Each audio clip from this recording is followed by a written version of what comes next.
ചേച്ചി എന്നോട് കാണിച്ചിട്ടുള്ള എല്ലാ സ്നേഹത്തിനും ഞാൻ കടപ്പെട്ടിരിക്കുക.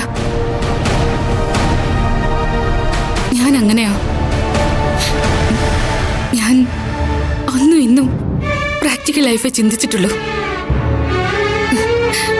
കുട്ടിക്കാലം മുതൽ ഞാനും ശ്രേയയും തമ്മില് മത്സരമായിരുന്നു. എനിക്കെന്ത് കിട്ടിയാലും അവൾക്ക് വേണം. അവളെന്ത് സ്വന്തമാക്കിയാലും അതെങ്ങനെയെങ്കിലും ഞാൻ തട്ടിയെടുക്കും. നിഖിലേട്ടനും ശ്രേയായിട്ടുള്ള റിലേഷൻ എനിക്കറിയായിരുന്നു. ആ നിഖിലേട്ടനെ സ്വന്തമാക്കണമെന്നാ എന്റെ സ്വപ്നങ്ങളെല്ലാം തകർത്തത്.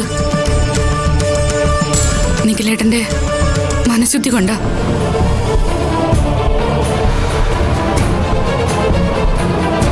കളിപ്പാട്ടങ്ങളോ ടെഡി ബിയറോ മൊബൈൽ ഫോണോ കളർ ഡ്രസ്സോ പോലെ ഒരാളുടെ സ്നേഹം പിടിച്ചു വാങ്ങാൻ കഴിയില്ലെന്ന് എനിക്ക് മനസ്സിലായി. സ്പോർട്സിലായിരുന്നു എനിക്ക് പണ്ടേ കമ്പം. ശ്രേയ ആർട്സിലും.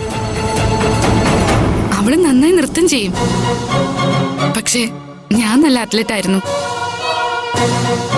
ഞങ്ങളുടെ കോച്ച് എപ്പോഴും പറയും സ്പോർട്സ്മാൻ സ്പിരിറ്റിനെ കുറിച്ച്. ആരാണ് വിക്ടറി സ്റ്റാൻഡിൽ എത്തുന്നത് അവരെ അനുമോദിച്ച് പിൻവാങ്ങണം. തോൽവി എന്നൊന്നില്ല. അടുത്ത മത്സരത്തിൽ വിജയിയാവുക.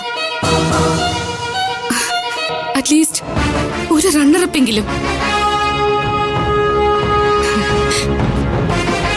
ശ്രേയയുടെ വിജയത്തില് ഞാൻ അവളെ കൺഗ്രാജുലേറ്റ് ചെയ്യാ.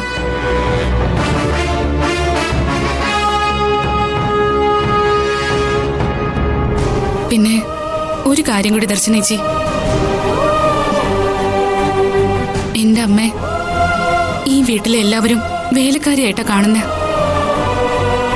അതില് ദർശനേച്ചിയും സുമംഗലാന്റി ഒഴിച്ച് ദർശനേച്ചി മാത്രമേ എന്റെ അമ്മയെ കൂടുതൽ സ്നേഹിച്ചിട്ടുള്ളൂ, മാനിച്ചിട്ടുള്ളൂ.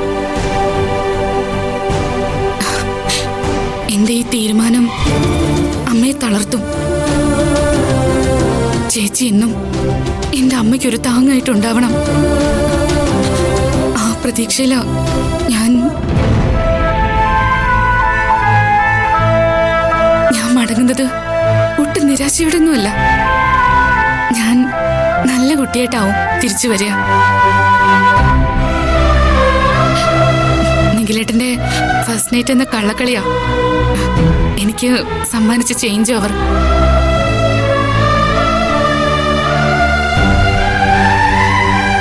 ഗുഡ് നൈറ്റ് ദർശനേച്ചി. Good night Ranjana.